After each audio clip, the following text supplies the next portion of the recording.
अस्सलाम वालेकुम जी। मैं अंजम सरोया बोलदा जी। इस टाइम मेरा वड्डा भरा राणा इकबाल साहब ते साडा भतीजा राणा हमजा साहब, इन्हां नूं बहुत ही मुबारक होवे। वैड़ा लिया जी, वैड़े दा नां रखिया बुलबुल। कच्चा खीरा बच्चा हजे ते इदां घूम के दिखाओ जी। इधर आ जाओ।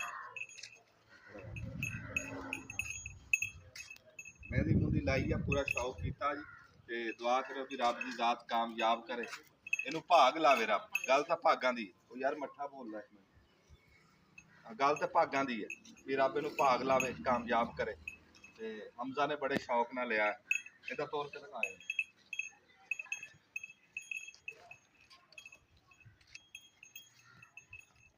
पैर हौले हैं, पैर हौले हैं, हौले पैर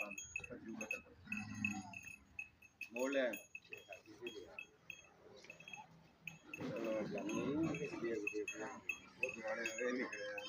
अच्छा चलो जी, रब कामयाब।